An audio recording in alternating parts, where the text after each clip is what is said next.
السلام عليكم. طبعا كلكم شفتوا فيديو الست الكبيرة اللي كانت بتشتم البنت المسيحية يعني في الميكروباص وبتقول لها يا صليبة يا مريحة وحشة يا معفنة. وخلينا متفقين ان الكلام ده غير مقبول تماما. هوريكم بس حتة بيه من الفيديو اللي حصل بالظبط ونرجع نكمل. انت بتقولي علينا صليبه يا بلا يا قليله الادب يا اللي مش متربيه. بتقلب معفنه يا قليله الادب اللي مش متربيه. سياق نفع. لا شيلي الستاره، شيلي الطرحه اللي انت لابساها، شيلي الطرحه اللي انت لابساها، شيلي والله ما هسيبك.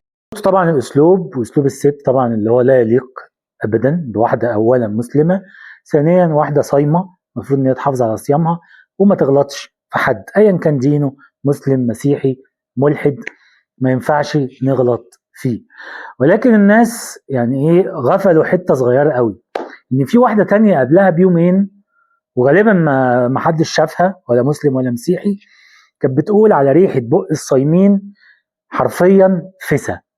بتقول اللي صايم بقه وريحته فسا، وبتقول يا جماعه خدوا معرفش زي دواء ولا مشروب تشربوه عشان يخلي ريحه جسمكم حلوه وريحه بقكم حلوه، عشان انا مش مجبره ان انا وانا بتكلم معاك او بتعامل معاك اشم فسا. برضو اتفرجوا على ايه على الكلام بتاعها عشان تتاكدوا ان انا ما بتجناش على حد. السلام عليكم.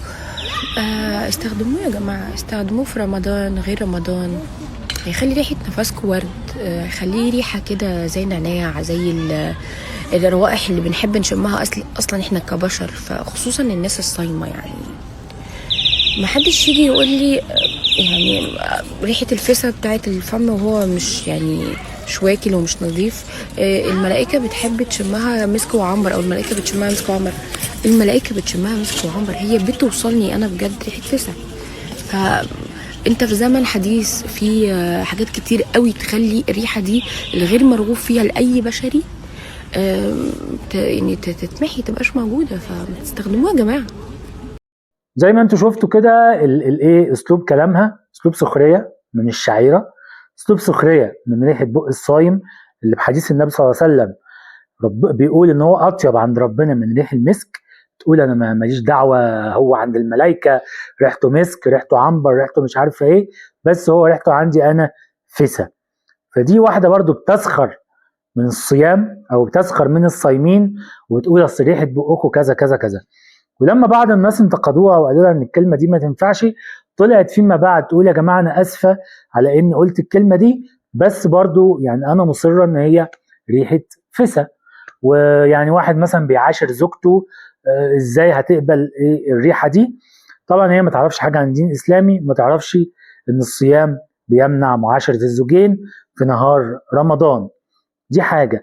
الحاجه التانيه ان هي دخلت نفسها في دين مش دينها، وفي شعيره مش شعيرتها، وفي حاجه هي ما تخصهاش في الاساس.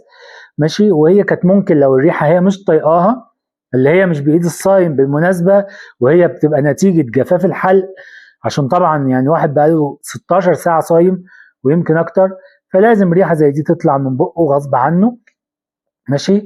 ولكن بنتغلب عليها بان احنا ايه بنستاك، نستعمل سواك، بنتمضمض عشان احنا بنصلي 5 مرات، حاجات زي كده.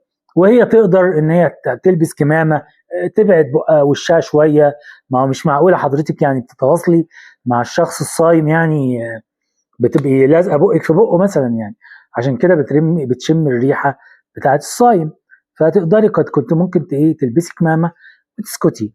انما يعني احنا ايه زي ما واحده هي مسلمه سخرت من واحده نصرانيه، برضو واحده نصرانيه سخرت من ايه من شعيره او من المسلمين عموما. ومع الاسف ما خدتش الزخم اللي خدته النصرانيه، ما خدتش رد الفعل اللي خدته النصرانيه سواء من المسلمين او المسيحيين. يعني المسلمين انتقدوا فعل الست المسلمه وكانه حوار جلد ذات، ما ينفعش، دي قليله الادب، لازم نحترم بعض، لازم مش عارفه ايه. طيب اللي سخرت من الصيام او من الصايمين وسخرت من ريحه بق الصايمين وسخرت يعتبر من حديث النبي صلى الله عليه وسلم اللي بيتكلم عن ريحه بق الصايمين بس بطريقه طبعا غير مباشره، دي ما حدش خد رد فعل ساعتها ليه؟ ما حدش اتكلم ليه؟ ما حدش رفع الامر ليه لوزاره الداخليه تاخد معاه اجراء بتهمه ازدراء الاديان؟ ماشي.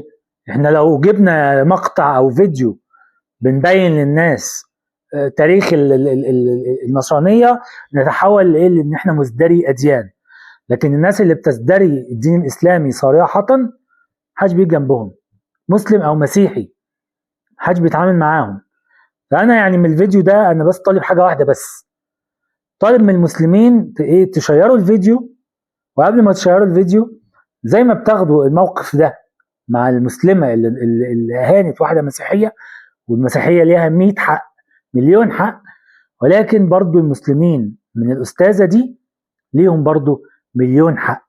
فأصول يعني من العدالة إن زي ما ده ياخد حقه واللي غلط يتحاسب، برضو المفروض ده ياخد حقه واللي غلط يتحاسب. تمام؟ سلام.